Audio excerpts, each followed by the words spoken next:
Capítulo 1. El primer pase. El balón golpeó el travesaño con un sonido metálico y hueco que resonó en el pequeño parque vacío. Isagi Yoichi, de 12 años, dejó escapar un gemido de frustración y se agachó, apoyando las manos en las rodillas mientras jadeaba. «Casi, Isagi», gritó su madre desde el banco, donde leía un libro. «Esta vez ha estado muy cerca». Isagi asintió, sin aliento. Cerca, pero no suficiente. Casi no marcaba goles. Casi no ganaba partidos.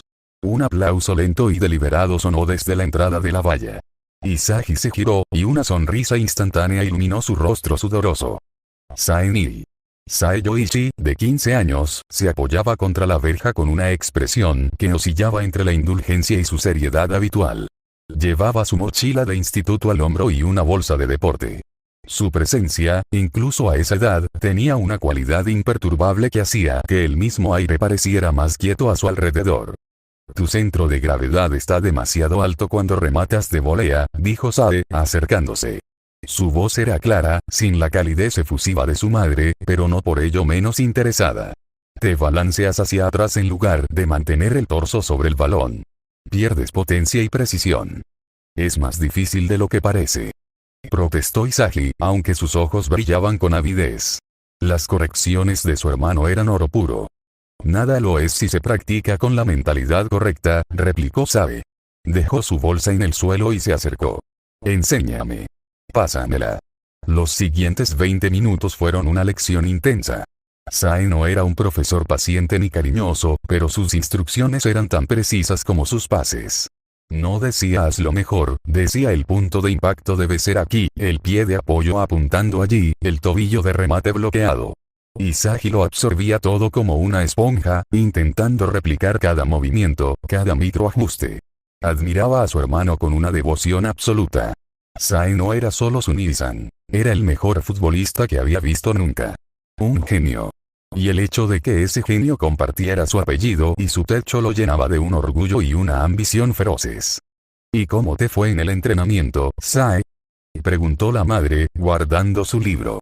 Sae encogió los hombros, un gesto mínimo que en él equivalía a un discurso triunfal. «Bien. El entrenador de la prefectura habló conmigo. Dijo que debería considerar probar para la selección sub-16 el año que viene». «Sae Nibi, eso es increíble», exclamó Isagi, saltando de emoción. «¿Vas a jugar para Japón?». «Es solo una posibilidad», dijo Sae, pero Isagi no vio el destello de ambición indomable que cruzó por los ojos de su hermano por un segundo. «No significa nada todavía». «Claro que significa algo», insistió Isagi. «Significa que eres el mejor. Y yo también llegaré allí. Jugaremos juntos, ¿verdad? Tú me darás pases perfectos y yo los convertiré».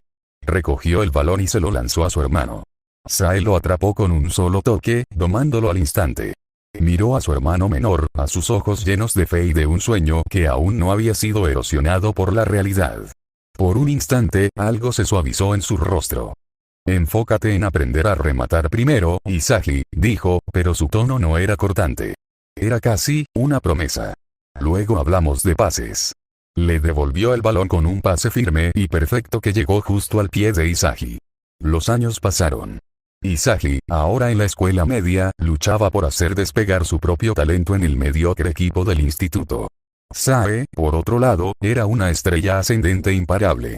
Su nombre, Sae Yoichi, empezaba a aparecer en blogs de fútbol especializado. La perla de Japón, el cerebro de la nueva generación. Pero algo había cambiado. Las visitas al parque se hicieron menos frecuentes. Las críticas de Sae se volvieron más duras, menos instructivas y más despectivas. Isagi, con 15 años y aún aferrándose a la esperanza, logró que su hermano viniera a ver uno de sus partidos clave.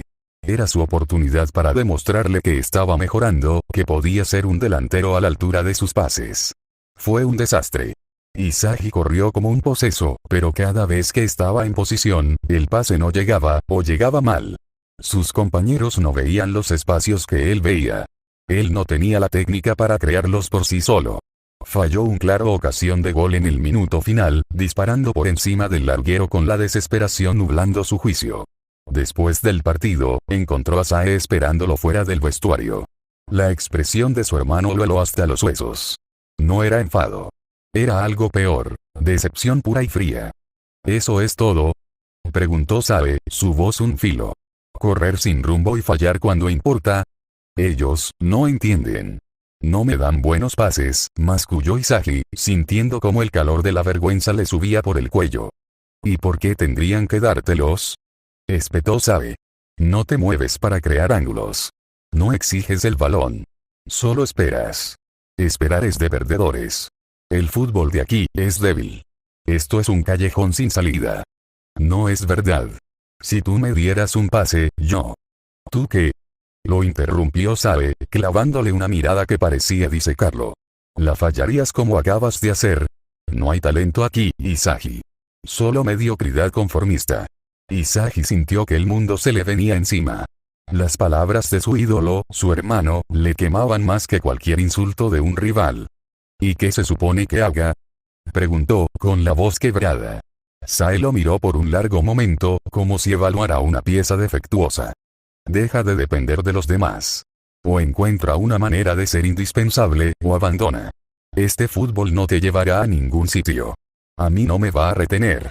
Dio media vuelta y se fue, dejando a Isagi solo en el pasillo vacío, con el eco de sus palabras envenenando el sueño que una vez compartieron. Jugar juntos. Ahora sonaba como una burla. La noticia llegó un mes después. Sae había sido fichado por el Real Cantera de España. Una academia de primer nivel en Europa. La casa estaba tensa. Orgullo por un lado, una dolorosa punzada de abandono por el otro. Isagi encontró a su hermano en su habitación, empaquetando sus cosas. La habitación ya parecía más vacía, como si el alma se le estuviera yendo por cajas. ¿España? Fue lo único que Isagi pudo decir. Sae asintió, sin levantar la vista de una pila de camisetas. Es donde está el fútbol de verdad. Donde puedo evolucionar. Aquí no hay nada más para mí. ¿Y nosotros? La pregunta salió en un susurro. Nuestro. Sae por fin lo miró. Sus ojos ya no tenían el destello de complicidad de antaño. Ahora eran como los de un extraño, calculadores y fríos. El fútbol no es un juego de hermanos, Isagi. Es una guerra de individuos. He visto lo que se necesita para llegar a la cima, y no está aquí. Tú, deberías ser realista. Isagi sintió como si le hubieran golpeado en el estómago. Ser realista. Era la sentencia final. Yo también llegaré, dijo, con una voz más firme de la que creía capaz. No me subestimes. Sae esbozó una sonrisa fría, casi llena de lástima. Si algún día lo consigues, no vendrá por esperar un pase mío. Vendrá por devorar a todos los que se interpongan en tu camino, incluido yo. ¿Crees poder hacer eso? No esperó una respuesta. Cerró la última caja y pasó junto a su hermano menor sin tocarlo. Isagi se quedó parado en el umbral de la habitación que ya no era de Sae, sintiendo el vacío que dejaba atrás. El eco de su sueño se había convertido en un silbato lejano y agonizante. Su hermano se iba, llevándose el apellido Yoichi a un altar lejano y dejándole a él solo la sombra que tendría que llenar. Antes de cruzar la puerta de la casa por última vez, Sae se detuvo. Sin volverse, dijo. El mundo no te va a regalar pases perfectos, Isagi. Tienes que arrancárselos con tus propias manos. Y se fue. Isagi se quedó allí, con el corazón hecho trizas pero con una chispa nueva y amarga encendida en su interior. Ya no quería pases perfectos. Quería ser lo suficientemente fuerte para no necesitarlos. Quería ser el depredador, no el espectador. El camino a Blue Lock no había comenzado con una invitación. Había comenzado con el portazo de su hermano mayor, Sae Yoichi, y la promesa silenciosa de que, algún día, se encontraría Nagaine en el campo. Y para entonces, Isagi ya no sería el hermano pequeño que esperaba un pase. Sería un rival que exigiría ser visto. El vacío que dejó Sae fue más que físico. Era una presencia constante, un fantasma que habitaba en los pasillos de la casa y en cada rincón del campo de fútbol local. Para sus padres, Sae Yoichi era el orgullo, el genio cuyo nombre empezaba a resonar allende los mares. Para Isagi, era el muro contra el que chocaba una y otra vez. ¿Otro Yoichi en el equipo? ¿Eres pariente de ese Sae Yoichi? Era la pregunta constante, seguida de una mirada escrutadora llena de expectativas que, al verlo jugar, se convertía invariablemente en decepción. Isagi intentó llenar el hueco con trabajo duro. Entrenaba hasta que anochecía, repitiendo los drills que Sae le había enseñado años atrás. Pero cada fallo, cada pase errado, cada remate desviado, venía acompañado por la voz fría de su hermano. ¿Eso es todo? El fútbol ya no era el juego alegre del parque. Se había convertido en una obsesión sombría, una lucha por demostrar algo que ni siquiera él mismo podía definir. ¿Que valía? ¿Que su apellido no era solo sinónimo de su hermano? Sus compañeros de equipo, bien intencionados pero limitados, no entendían su fuego interior. «Relájate, Isagi», le decía el capitán después de que Isagi se golpeara los muslos con frustración tras perder un balón. «Es solo un partido de liga escolar». Pero para Isagi no era solo un partido. Cada minuto sobre el césped era un examen. Y sentía que estaba fracasando. Una tarde, tras una derrota particularmente amarga donde Isagi había sido sustituido en el segundo tiempo, recibió un mensaje inesperado. Era de un número internacional. Número desconocido. «Madre me dijo que sigues jugando. No malgastes tu tiempo en ese equipo mediocre. Si de verdad quieres algo, búscalo donde esté. O déjalo». No había firma, pero no hacía falta. La frialdad, el desdén calculado, solo podía ser Sae. Isagi apretó el teléfono hasta que los nudillos se le pusieron blancos. La ira, amarga e hirviente, le subió por la garganta. No era un consejo. Era un despido. Un cierre de puertas. En ese momento, algo en Isagi se quebró para siempre. La admiración se transformó en rabia pura. El deseo de jugar juntos se pudrió, dando a luz a un miedo oscuro y voraz. El de superarlo. El de devorar todo, incluido el legado de su hermano, para demostrarle que se había equivocado. La noticia del programa Blue Lock llegó como un relámpago en un cielo oscuro. Un proyecto radical, peligroso, que buscaba crear al delantero egoísta definitivo. Un lugar donde se descartaba el fútbol de equipo mediocre que Sae tanto despreciaba. Isagi vio el folleto digital por casualidad. Un águila monstruosa encerrando un balón de fútbol. Las palabras «eres el mejor» le quemaron la retina. Y luego, la firma del misterioso financiador, Jinpachi Ego. Su primer impulso fue rechazarlo. Sonaba a locura. Pero entonces, recordó las palabras de Sae. El fútbol no es un juego de hermanos. Es una guerra de individuos. Búscalo donde esté. Blue Lock era exactamente eso. El antítesis de todo lo que había conocido. Un lugar donde la bondad y la cooperación no tenían cabida. Un lugar donde se premiaba el egoísmo que su hermano decía que le faltaba. El corazón le latía con fuerza contra el pecho. Miedo y excitación se mezclaban en sus venas. ¿Era esto a lo que se refería Sae? ¿Era este el camino para arrancárselo con sus propias manos? Sin decírselo a sus padres, sin consultarlo con nadie, Isagi hizo clic en aceptar. No lo hacía por Japón. No lo hacía por la gloria. Lo hacía por una promesa rota en un parque y por el desprecio en los ojos de su hermano. Iba a entrar en Blue Lock para encontrar su propio ego. Iba a entrar para, algún día, obligar a Sae Yoichi a mirarlo no como a un hermano menor patético, sino como a una amenaza. El centro de Blue Lock era tan opresivo como parecía en los vídeos. Un lugar diseñado para aplastar mentalidades débiles. Isagi, con su equipaje en la mano, sintió el peso de cientos de miradas. Todos eran depredadores. Todos tenían hambre. Se registró con el nombre que había elegido, el único que importaba ahora. Isagi Yoichi. No ocultaría su apellido. Lo haría suyo de nuevo. En la ceremonia de inauguración, la proyección de Jinpachi Ego era aterradora y fascinante. Habló de egoísmo, de destruir a los demás, de ser el único. Olvida el fútbol que conocéis. Rugió la imagen. Aquí solo sobrevive el más hambriento. Isagi cerró los puños. Miró a su alrededor, a los otros 299 participantes. Eran obstáculos. Eran escalones. Eran la carnaza que necesitaba devorar para crecer.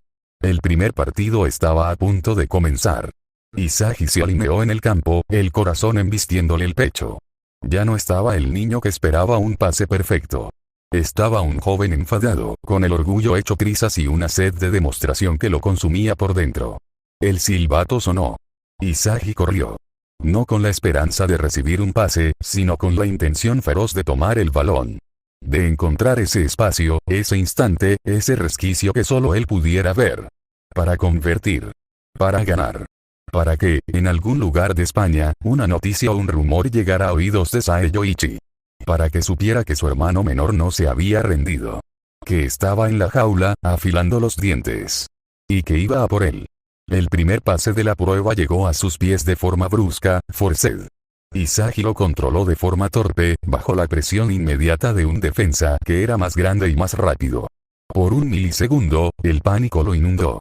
Pero entonces, detrás del pánico, surgió algo nuevo, una rabia fría. No era el talento brillante de Sabe. No era su técnica pulida. Era algo crudo, visceral. El hambre de quien ya no tiene nada que perder. Giró sobre sí mismo, protegiendo el balón con el cuerpo, y buscó desesperadamente una opción. No un pase. Una oportunidad. Su mirada escaneó el campo a toda velocidad, ignorando el griterío, enfocándose solo en las posiciones, en los huecos. Y allí estaba. Un resquicio minúsculo, una línea entre dos defensores. Justo el espacio que necesitaba. Con un movimiento que fue más instinto que pensamiento, se liberó de la marca y se lanzó hacia ese hueco. El balón pareció pegarse a sus pies por pura fuerza de voluntad. Ya no era Isagi el que esperaba. Era Isagi el que buscaba. El que exigía. El defensa lo siguió, pero Isagi ya había visto lo que necesitaba. Un pase, no perfecto, pero posible, venía de la banda. Sin dudar, se abalanzó sobre la trayectoria del balón. Su conexión no fue limpia, no fue elegante. Fue un golpe de rabia y necesidad. El balón se elevó, rozando los guantes del portero, y se estrelló contra la red. Gol. El silencio fue momentáneo, seguido del bullicio del campo. Isagi jadeó, mirando el balón en la red. No hubo euforía. Solo una profunda, voraz satisfacción. Lo había hecho. No por un pase de su hermano. Lo había hecho a pesar de él. Levantó la mirada hacia las cámaras que grababan cada movimiento, imaginando que una de esas lenses era un ojo lejano y crítico. ¿Lo ves, Niri-san? Pensó, con el pecho ardiendo. Estoy aprendiendo a arrancármelo con mis propias manos. El anuncio de los equipos cayó como una sentencia.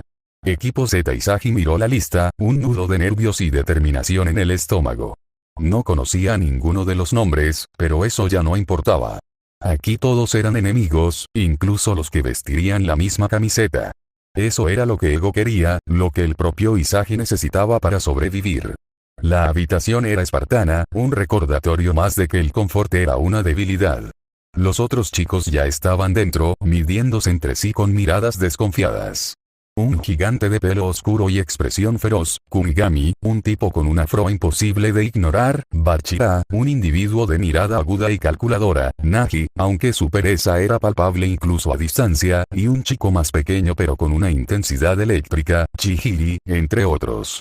Bachira fue el primero en romper el hielo, balanceándose sobre sus talones con una energía inquieta. Bueno, equipo Z. Parece que tendremos que comernos a los demás juntos. Dijo con una sonrisa que no llegaba a sus ojos, que escudriñaban a cada uno con una curiosidad casi predatoria. No pienso trabajar con nadie, gruñó Kunigami, cruzando sus enormes brazos. Esto es una competición individual. Isagi no dijo nada. Se limitó a observar. Así era como sobrevivía ahora. Observando, analizando, buscando ese resquicio, esa ventaja. La voz de Sae resonaba en su mente. Solo esperas. Esperar es de perdedores. Apretó los puños.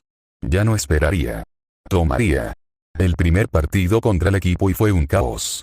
Un grupo de individuos talentosos chocando entre sí sin cohesión alguna. Isagi corría, se esforzaba, pero se sentía invisible. Sus compañeros no le pasaban el balón. ¿Por qué iban a hacerlo? Él era solo uno más, otro rival con el mismo color de camiseta. Fue Bachira, con su dribbling impredecible y casi sobrenatural, quien primero lo vio. En un arranque de inspiración, Isagi se abrió a un espacio que solo él había vislumbrado. No gritó pidiendo el balón. Simplemente estuvo allí. Y Bachira, con una sonrisa de complicidad demente, se lo envió. El pase no fue perfecto. Pero era una oportunidad. Isagi controló, levantó la mirada y falló. El defensa le robó el balón con facilidad. La frustración lo engulfió como un incendio. Tienes ojos interesantes. Le gritó Bachira después de la jugada, ignorando por completo el error. Como si buscaras algo muy delicioso. Isagi lo miró, desconcertado.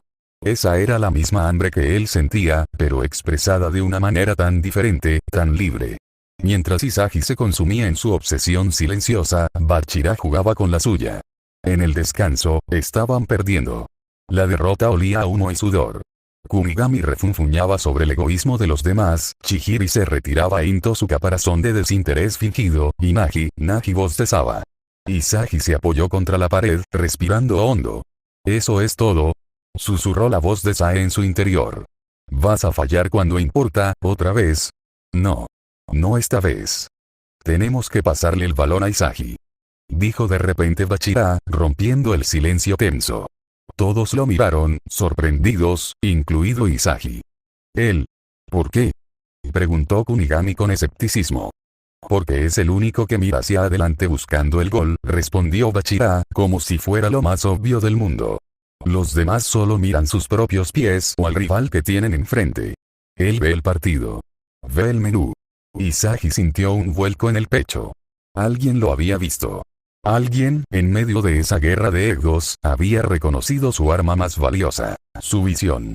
No era la técnica pulida de Sae, ni el dribbling de Bachira, ni la potencia de Kunigami. Era su capacidad para leer el juego. Para encontrar el resquicio. Era el mismo don que Sae siempre había menospreciado por considerarlo insuficiente sin un talento abrumador que lo acompañara. Con renovada determinación, Izagi se irguió. «Bachira tiene razón», dijo, su voz más firme de lo que esperaba. «No os estoy pidiendo que confiéis en mí. Os estoy diciendo que si queréis ganar, si queréis sobrevivir, usadme. Yo encontraré el camino para marcar. Es lo único que sé hacer». No era una súplica. Era una afirmación. Una declaración de su ego. La segunda mitad fue diferente. Izagi ya no era un espectador. Era el faro. Cuando el balón llegaba a sus pies, no lo perdía en dribblings imposibles. Lo movía rápido, buscaba combinaciones, devolvía pases para abrir espacios. Y siempre, buscaba ese instante de lucidez en el caos. Y llegó. Un contraataque rápido. Bachira rompiendo líneas, Chihiri desbordando por banda con el miedo a las lesiones aparcado por la necesidad de ganar. Izagi corrió como un poseso, adelantándose al juego, leyendo las intenciones antes de que sucedieran. Vio el hueco. Era minúsculo, un instante entre la salida del portero y la colocación del central. No gritó. Simplemente se plantó allí, en el punto exacto donde el balón debía llegar. Chihiri, forzado por la presión, centró al área. Un pase elevado, no ideal. Pero Izagi ya estaba en movimiento. Saltó, no con la potencia de Kunigami, sino con el timing perfecto, cabeceando no con fuerza, sino con dirección. Colocó el balón en la única esquina donde el portero no podría llegar. Gol. El silbato final sonó poco después. Victoria del equipo Z. Sus compañeros lo rodearon, palmadas en la espalda, gritos de euforia. Izagi jadeaba, una sonrisa amplia y genuina estrechando por primera vez en meses sus labios. No era la sonrisa del niño del parque. Era la sonrisa del cazador que ha conseguido su primera presa. «Buen ojo, Izagi», dijo Bachira, pegando su frente contra la de él en un gesto extrañamente íntimo. Lo sabía. En ese momento de triunfo, la sombra de Sae no desapareció. Pero por primera vez, Izagi le hizo sombra. Había utilizado lo que siempre había tenido, lo que su hermano consideraba inferior, y lo había convertido en su arma definitiva. Se quedó mirando las cámaras, el sudor cayéndole por la frente. «¿Lo ves, Miri-san?», pensó, con un nuevo fuego en la mirada. «No estoy esperando tu pase. Estoy construyendo los míos propios. Y voy a llegar hasta ti». Hola a todos, espero les haya gustado el capítulo y les recuerdo que la música ni personajes no son de mi propiedad, solo la historia es de mi propiedad. Espero les haya gustado y les pido que este video reciba apoyo ya que quisiera subir más partes, y si quieren dejarme sus sugerencias para continuar la historia o simplemente que les mande un saludo, pues déjenlo en los comentarios. Bueno, yo soy Kirito Fanfics y me despido.